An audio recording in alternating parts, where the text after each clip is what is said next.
I'll watch some TV. It'll help me to relax.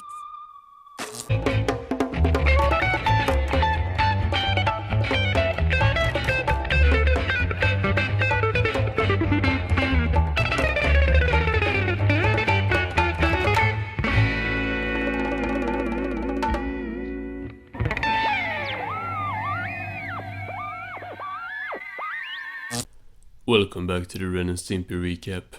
Last week we talked about Aloha Hoek, and today we are taking a look at Insomniac Ren.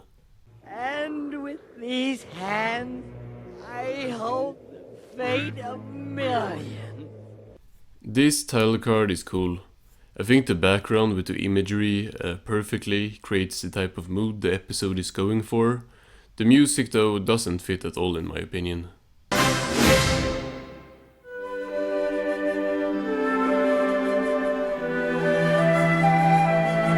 Yet another weird home for the two, living in a mouse hole in the wall. Ren is apparently also like a big golf guy in this episode, maybe some connection to Ren's retirement. Stimpy, I've got a 6 a.m. tee-off time tomorrow, so let's get to bed. Stimpy is in the bathroom, whistling and tearing off his eyebrows. This bathroom looks really similar to multiple other episodes. It might just be the perspective, but the room feels like they could be the same in Ren's toothache. Whatever it is you're doing in there, stop it! After cutting his toenails, Stimpy starts washing his nose and just making a lot of sounds in general. He takes out his eyes, which is a horrifying visual. That's enough hygiene for one night. I'll give you to the count of 3 to get in bed. 1. After making more noise, Stimpy jumps into the bed and the two go to sleep. But Ren is woken up by the sink and sends Stimpy back to fix it.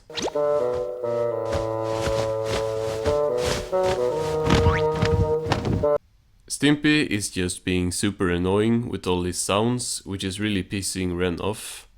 He screams at Stimpy to be quiet, but he is steady sleeping.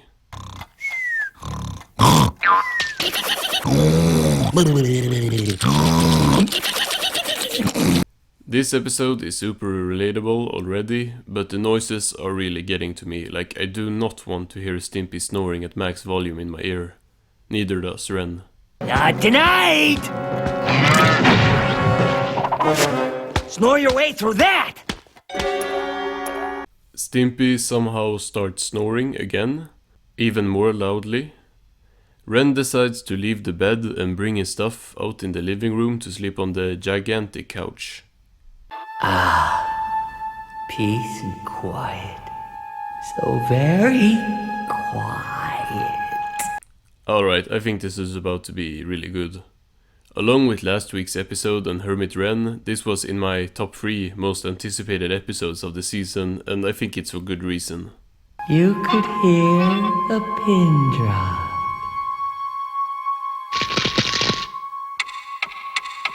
Ren starts being super aware of everything from this bug chewing on the sofa to his, I think, hair growing and his hands in a similar scene to Stimpy's fan club. It's really, really eerie.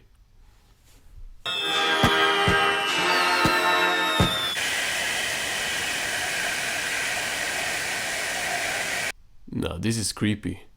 I'm absolutely loving the atmosphere here, and I'm thinking it's only gonna get better. Also, another communist reference. Last episode was weird.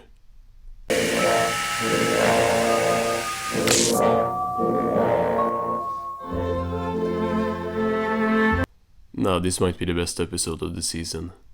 This imagery with the music creates this just amazing mood that is like exactly what I want from this show. Sleep. Maybe I'm too smart to sleep. Yes. Ren's inner monologue are almost always fantastic when they show up, and once again, good voice acting from Billy West.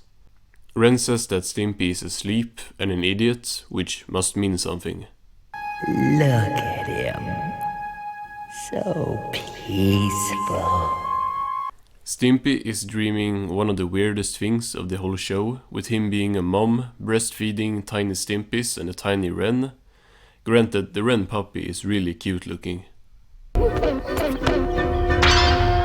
What is this?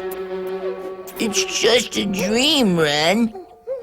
Ren asks how he is going to sleep with all this peaceful dreaming going on, which makes all the baby Stimpy starts crying, and then Ren beats up Stimpy. Wake up! What's the matter, Ren? Ren tells him he can't sleep, and Stimpy says he can help him, going to get him a warm glass of milk. Unfortunately, the only thing in the fridge is a sardine can that 3 cockroaches are playing cards over. Here you go, Ren. This'll do the trick. Stimpy says it's fresh, which is extremely concerning. Ren drinks it anyway and gets very sleepy and tells Stimpy to get him another.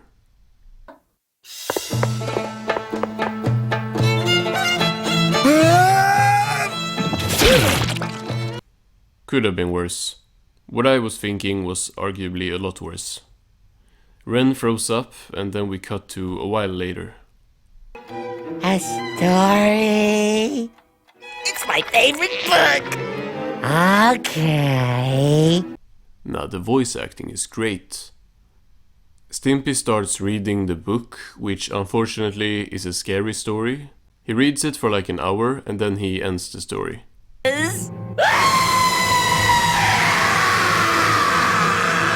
And they lived happily ever after. Ren is hiding under the bed, looking absolutely terrified. He hits Stimpy and is now looking like this. Stimpy is going to sing him a lullaby now. The treetop! Wackadoo, wackadoo, wackadoo-doo-doo! Down came the rain and washed the spider out! Boom, boom, boom! For some reason, this doesn't help.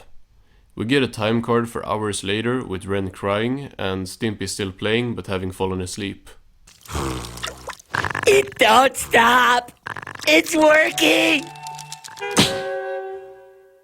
Now it's morning and the sun comes up. The clock is incorrect though, since it should have been 5 already before Stimpy even started playing. Someone should have gotten fired for that blunder. What are you doing in bed, Hoick? We've got to tee off in 10 minutes! So these guys are who Ren is playing golf with. Makes a lot of sense. Haggis was in Ren's retirement playing golf after all, so that connection was... I mean, he's Scottish. I think they play golf a lot, that's like a stereotype. But anyway. I guess he and Ren made up after the whole feeding him clubs thing. I'm sorry, fellas. I haven't had too much sleep lately. Muddy Mud Skipper calls Ren a lousy bum and asks him who he's going to drive. Ren says he is giving $5 to anyone that can just knock him out so he can go to sleep.